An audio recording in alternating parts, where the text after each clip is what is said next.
తాకట్లో ఉన్న మీ బంగారాన్ని విడిపించి ఆ రోజు ఆన్లైన్ రేటుకి కొంటాం. Sharma gold company. నమస్కారం, వెల్కమ్ టు సుమన్ టీవీ. నేను గీతాంజలి. ప్రస్తుతం మనతో పాటు శ్రీ శ్రీ శ్రీ ఆనంద శివకామేశ్వరి సన్నిధానం పీఠాధిపతులు మాతాజీ శ్రీ శ్రీ శివకామేశ్వరి ఆనందమయ్య అమ్మ ఉన్నారు.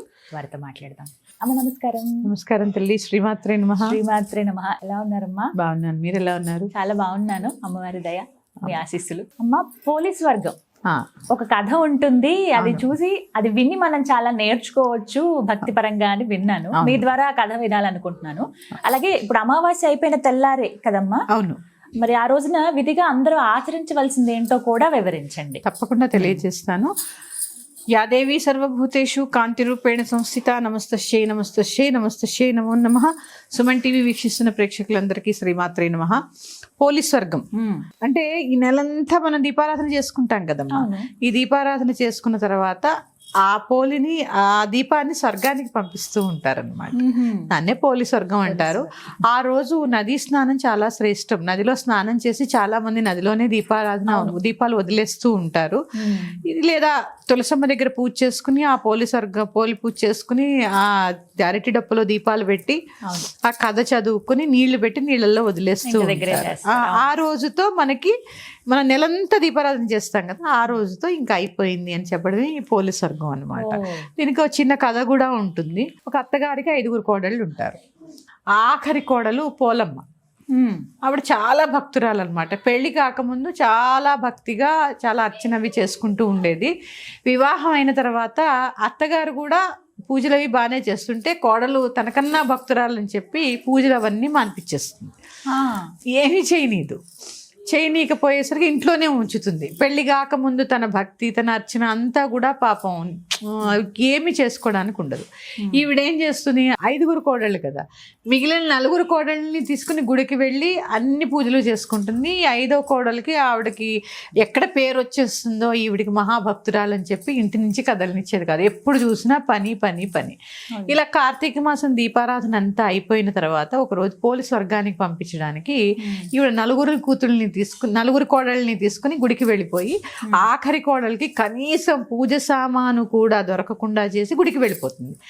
ఈవిడ అలా బాధపడుతూ వెన్న చిలుకుతూ ఉంటుంది. వెన్న చిలికి సరే అదే బాధతో ఇంకేం చేయగలమని బావి దగ్గర స్నానం చేసి, పత్తి ఉంటుంది వాళ్ళ ఇంట్లో, పత్తి చెట్టు, ఆ పత్తి చెట్టు నుంచి పత్తి తీసి చిలికిన వెన్న ఉంటుంది కదా, ఆ వెన్నతోటి దీపాలు చేసి దీపం వెలిగించి అదే స్వర్గానికి పంపిస్తుంది అనమాట. ఆ రోజు చెప్పేసరికి ఆవిడకి ప్రాణం ఉండగానే పుష్పక విమానం పంపిస్తారనమాట. అదే బొందుతో కైలాసం వెళ్తారంటారు కదా, ఇదే అనమాట కదా.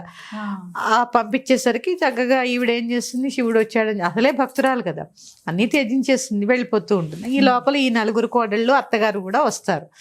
ఈవిడ వెళ్ళిపోవడానికి వీర్లేదు. ఈర్ష్య, అసూయ, ద్వేషాలు ఎలా ఉంటాయి చూసామమ్మా ఇక్కడ. అన్ని దాంట్లోనూ ఉన్నాయి. ఇటు ఇంట్లో ఉంటున్నాయి, దేవాలయాల్లో ఉంటున్నాయి, పీఠాల్లో ఉంటున్నాయి, ఏదైనా సామూహికంగా చేసుకునే అర్చనలో, పారాయణలో, అంటే ఎంత ఉంటుంది అనేది ఇది చిన్న ఉదాహరణ.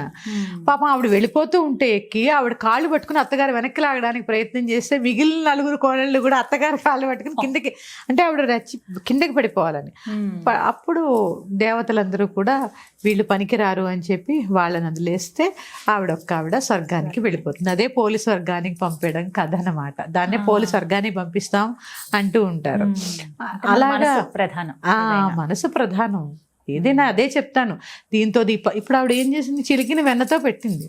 నువ్వుల నూనె వేయాలా, విప్ప నూనె వేయాలా, ఆవునే వేయాలి, దీంట్లోనే మన జీవితం గడిచిపోతుందమ్మా. ఏమీ లేదు, వంట నూనె పోసి కూడా దీపారాధన చేసుకోండి మీ దగ్గర ఏం లేకపోతే. భక్తి ప్రధానం, డబ్బులు ఖర్చు పెట్టడం ప్రధానం కాదు, భక్తి ప్రధానం. చిలికిన వెన్నతో దీపం పెట్టింది. ఆ వెన్న కూడా ఎలా ఉంది, ఆ కవ్వానికి ఉన్న దానికి తీసి అంటించి వెలిగించింది ఆవిడ. అంటే అక్కడ ఏంటి, ఆవిడ భక్తి, ఆవిడ పెట్టిన ఆ త్రికరణ శుద్ధిగా ఆవిడ వెలిగించిన దీపం ఆవిడ స్వర్గానికి తీసుకెళ్ళింది. ఇది ఆ పోలీస్ వర్గానికి పంపడం కదా. ఈ కథ చదువుకుని అందరూ కూడా పుష్ప విమానం రావాలని ఆలోచిస్తూ ఆ కథ చదువుకుని అక్షింతలు వేస్తూ ఉంటారు. ఇది పొలాల అమావాస్య కదా. కుదిరితే చక్కగా అందరూ నది స్నానం చేయండి. నది స్నానం చేసి దీపదాన బ్రాహ్మణులు ఉంటారు అక్కడ అంటే ఇప్పుడు తెల్లారితే పాడ్యమి అనగా చెయ్యాలమ్మా. కార్తీక అమావాస్య తోటి అక్కడికి దీపారాధన, అమావాస్య సాయంత్రం కూడా దీపాలు వెలిగించాలి కదా, వెలిగించి పాడ్యమి రోజు ఉదయం తెల్ల బ్రాహ్మీ ముహూర్తంలోనే సూర్యోదయాత్ పూర్వమే చేయాలి. సూర్యోదయం అయిన తర్వాత ఇంకా చేయకూడదు. అంటే దాదాపు 5 లోపల అయిపోవాలి. 21వ తారీఖు కదా, 21వ తారీఖు వచ్చింది. కుదిరితే నదీ స్నానం చేసి చక్కగా నదిలో దీపాలు వదిలేసి బ్రాహ్మడికి స్వయం పాకం దీపదానం ఇవి 2 చేసుకోవడం చాలా ఉత్తమం. చాలా మంచి ఫలితాలని ప్రసాదిస్తుంది. ఇది అంటే నెలంతా చేసిన దీక్ష అంతా కూడా ఆ పుణ్యం ఎప్పుడైనా కూడా అమ్మ, ఏదైనా పూజ చేసినా దీపారాధన చేసినా ఆ పుణ్యాన్ని ఎప్పుడు మనం ఉంచుకోకూడదు. ఒక పూజ చేస్తే ఏ దేవతకైతే పూజ చేస్తామో ఆ దేవతకు సమర్పించేయాలి. మన యోగ్యతను బట్టి ఫలితాన్ని వాళ్ళు ప్రసాదిస్తారు. అందుకే ఆఖరిలో చెప్తారు కదా, మంత్రహీనం, క్రియాహీనం, భక్తిహీనం, శ్రద్ధాహీనం, ద్రవ్యహీనం. ఇప్పుడంతా ద్రవ్యహీనమే జరుగుతుందిగా. ఇది లేకపోతే అక్షంతలు వేసి నమస్కారం చేసుకుంటాం. అందుకని ఇది లేదు అది లేదని బాధపడద్దు. ఇవన్నీ కూడా ఇది లేకపోయినా నా త్రికరణ శుద్ధిగా నీకు పూజ చేశాను, ఇవి నువ్వు స్వీకరించి నా యోగ్యతని బట్టి. అందుకే శంకర భగవత్పాదులు ఏం చెప్తారు, కుపుత్రో నాజాయితే క్వచిదపి కుమాత అనభవతి. చెడ్డ కొడుకుంటాడు కానీ చెడ్డ తల్లి ఉండదమ్మా ఎక్కడైనా. నా యోగ్యతను చూసి నేను చేసిన తప్పులు క్షమించి నాకు వరాన్ని ప్రసాదించు. కానీ మళ్ళీ అదొకటి చెప్తాడు ఆయన, ఏంటి, నేను మళ్ళీ తిరిగి ఇలాంటి తప్పులు చేయను అని కూడా ఆ స్తోత్రంలో ఉంటుంది. ఇది కూడా మనం గ్రహించాలి. అందుకని త్రికరణ శుద్ధిగా ఉండడం ముఖ్యం. చక్కగా నది స్నానం చేసుకోండి, ఈ కథ చదువుకుని అక్షతలు వేసుకోండి. కుదిరితే నదిలో దీపాలు లేదా చిన్న టబ్బు పెట్టుకుని టబ్బులో ఇంటి దగ్గర వదిలేయచ్చు. లేదా దేవాలయాల్లో ఇప్పుడు పెడుతున్నారుగా, సామూహికంగా కూడా వదులుకోవచ్చు. ఇది పోలీస్ వర్గానికి వెళుతున్న కథ. ఈ నెల నవంబర్ 21వ తారీఖున వచ్చింది. ఈ విధంగా చేసుకోండి. ధన్యవాదాలు. ధన్యవాదాలు. శ్రీమాత్రే మహంతలు.